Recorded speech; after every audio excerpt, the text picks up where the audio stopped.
Welcome back to Intern Desires Web Development Series. Today is day 4 and we are diving into two very important topics, semantic HTML and web accessibility.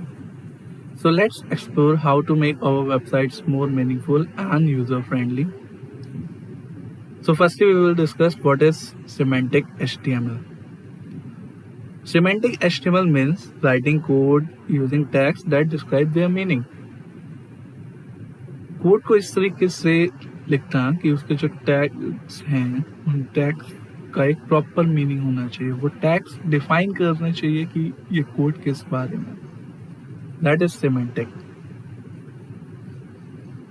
For example header tag, main tag, article tag, footer tag, these all are semantic tags because they defines their purpose, they defines their meaning. Header means head of the website, footer means bottom side or footer page of the web page.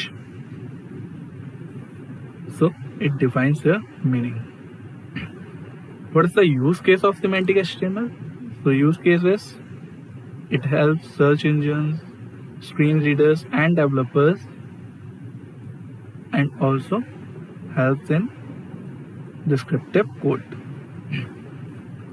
So semantic HTML uses tags that convey meaning about the content they contain. This helps browsers, search engines, and assistive technologies understand your web page, your website much better, and it also improves SEO and accessibility of web page. So first is non-semantic tags. So non-semantic tags like div, span, br, hr, heading tag, paragraph tag, these all are non-semantic tags. Simply define content blocks without giving any hint about what is inside. They are generic containers.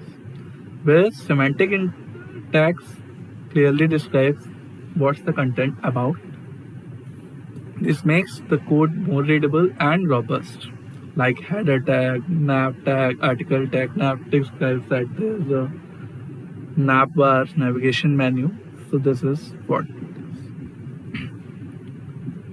So here it is header tag mentioned, h1 first heading, my heading, then paragraph tag.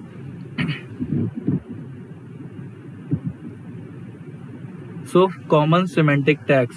So let's explore some of frequent used semantic HTML tags which are mostly using while designing the website and understand the purpose why we use or why it helps in building well-structured web page. First is header tag. Header tag is an introductory tag which helps to define the header of the website. It typically at the top of document or section of web page. It contains navigation bars and logo mainly.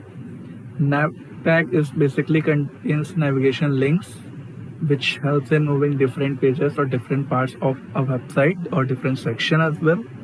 Article is self-contained content.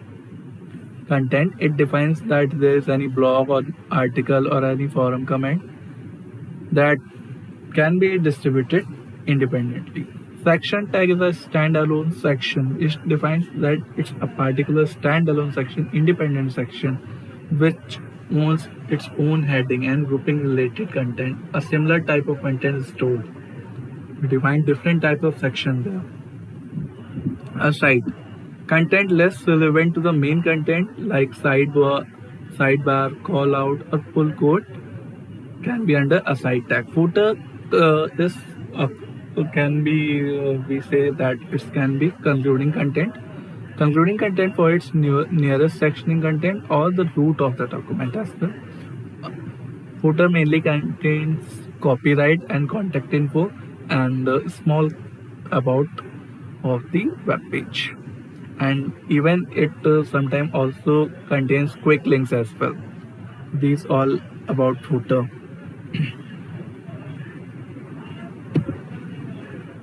So let's perform a code.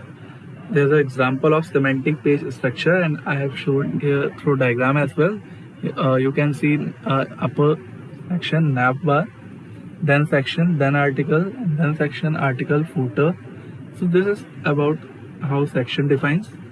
And after header, there's main section which contains section, article, and a side section. Means side bar, it is a side. So let's perform this code. Copy it. Go to VS Code and check what will be the output.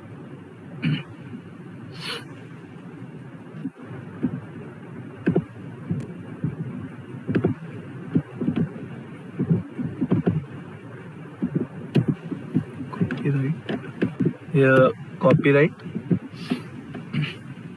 So here you can mention your related links using anchor tag and footer. So let's save and see the result.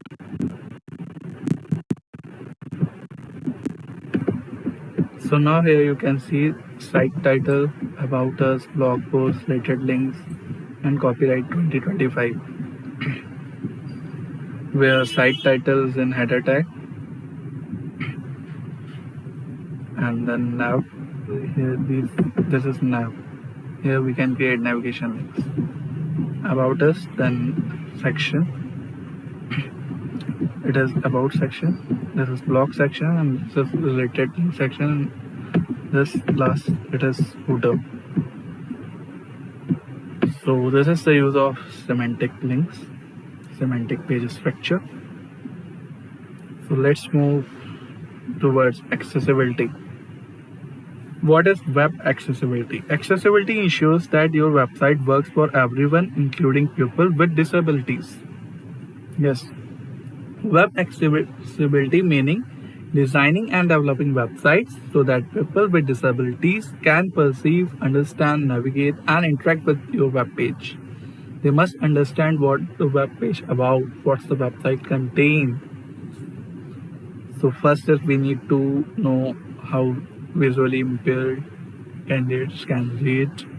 So using screen readers and alternative text to convert visual content to audio or braille. So this is how we can make accessible for them as well. Keyboard users navigating solely with a keyboard, ensuring all interactive movements without any mouse or touch. So it helps in keyboard workers as well. Hearing impaired, which can't listen, so providing captions and transcripts if your website contains audio and video content. Motor impaired means designing layout that minimize clicks and support various input devices. It must support all type of input devices as well. So this is how what accessibility is. So accessibility techniques. What are the accessibility techniques or best practices? So simple HTML attributes can make a difference in how assistive technologies interpret your content and ensuring a more inclusive user experience. To gain much better experience, much traffic in your website, it is recommended that you must engage the user. You must provide better user experience, like using alt text for images. If image not loads due to any issues, but it should describe what the image is about. So alt text, accessible rich internet application attributes like button area level, close, like you can see in menu it is used mostly. Alt text for images provide a descriptive alt attribute for all images. Screen readers vocalize this text and describe the image content to users who cannot see it. Accessible rich internet applications, as I already told, rows and states provide additional context to assistive technologies for complex UI components. Tab index attribute control the tabbing order for keyboard navigation. Like tab index 0 includes elements in the default tab order, while tab index -1 removes them from it. If tab index 01 focusable content. If tab index is 0, then it shows that it's a focused content. It should be focused. So while moving with keyboard navigation, it will create focus on it.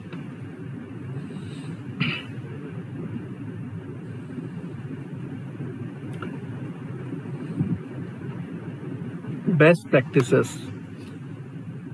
So what we should do that makes our website good, or what best practices we can do to increase our website traffic and to increase user experience.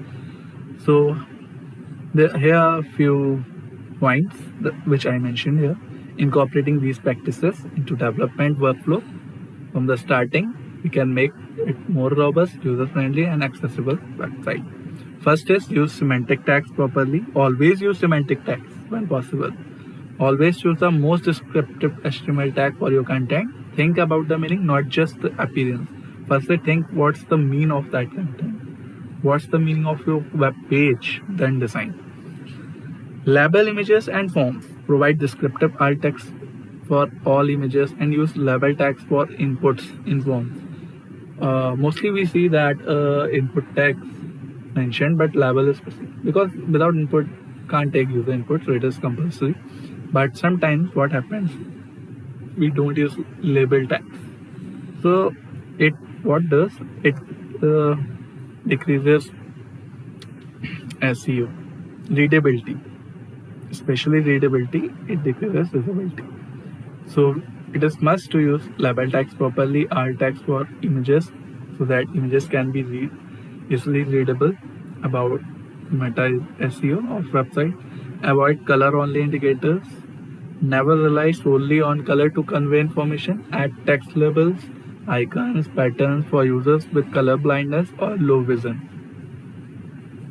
Maintain heading hierarchy. Use H1 to H6. Don't just be on H1 or don't must be on H2 only. Only one H1 per page. Don't skip levels to create a clear document outline. Yes, it is mandatory that page only contain one H1 tag. It is good for SEO and readability. Make site keyboard accessible. Ensure all interactive elements, buttons, links, form fields can be reached and operated using only the keyboard. Test it by tabbing through your website carefully. So this is about accessibility. So now your practice task is there. So task for today is create a simple web page layout using semantic tags like header, main, nav, section, article, and footer. Add an article with an image and proper alt text. Include a simple form with labeled input. Ensure all interactive elements are keyboard navigationable. So this is your task. So what's next? We will discuss. So that's all for day 4. Tomorrow we jump into CSS basics.